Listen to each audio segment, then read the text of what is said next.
మొన్నటికి మొన్న కర్నూలు బస్సు విషాదం తీసుకున్నట్లయితే గనక ఆ బైకర్ అర్ధరాత్రి మద్యాన్ని కొనుగోలు చేసి ఆ మద్యం మత్తులో బైక్ నడిపి పరోక్షంగా 19 మంది ప్రాణాలు పోవడానికి కారణం అవ్వలేదా? దానికి కారణం ఈ నకిలీ మద్యం కాదా? ఈ మద్యం మాఫియా కాదా? అసలు హైవే పక్కన బెల్ట్ షాపులు నడుపుతారా మీరు? అలా చేయొచ్చా? మీకు బాధ్యత లేదా ప్రజల ప్రాణాల పట్ల? ముఖ్యంగా ఈ బెల్ట్ షాపులపై మాకు కొన్ని ప్రశ్నలున్నాయి. ఆ ప్రశ్నలకి సమాధానం చెప్పే దమ్ము, సమాధానం చెప్పే సత్తా ఈ కూటమి ప్రభుత్వానికి ఉంటే సమాధానం చెప్పండి. కొన్ని ప్రశ్నలున్నాయి మాకు. కర్నూలు బస్సు ప్రమాదానికి సంబంధించి రాష్ట్ర ప్రభుత్వం సమాధానం చెప్పగలరా? మీరు దీనికి బాధ్యత తీసుకుని మీరు సమాధానం చెప్పగలరా? మద్యం విచ్చలవిడిగా అమ్మడం వల్లే ఈ ప్రమాదం జరగలేదా? దీన్ని మీరు కాదనగలరా? అలాగే మీ విచ్చలవిడి విక్రయాల వల్ల హైవేల్లో మద్యం అమ్మడం వల్ల ఈ ప్రమాదం జరిగింది. ఇది రాష్ట్ర ప్రభుత్వం బాధ్యతారాహిత్యం కాదా? హైవేకి అత్యంత సమీపంలో అసలు మద్యం షాపులు ఎందుకు నిర్వహిస్తున్నారు మీరు? అది తప్పని మీకు తెలీదా? రాత్రి 7 గంటలకు 8 గంటల 45 నిమిషాలకు శివశంకర్ అనే వ్యక్తి లిక్కర్ తాగారని మీరు చెప్తున్నారు. ఆ సమయంలో తాగితే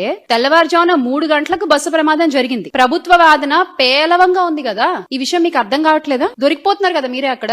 లక్ష్మీపురంలో బెల్ట్ షాప్ నిర్వహిస్తున్న మాట వాస్తవం కాదా? బెల్ట్ షాప్ నిర్వహిస్తున్న వ్యక్తి తన ఇంటి సీసీ కెమెరా కూడా పెట్టారు. మరి ఎందుకు మీరు ఆ ఫుటేజ్ బయట పెట్టట్లేదు? ఎందుకు ఆ వ్యక్తిని మీరు విచారించట్లేదు? అంటే ఈ నిజాలు బయటకు వస్తే మీ లోసుకులు బయటపడతాయనా? మీ తప్పు బయటపడుతుందనా?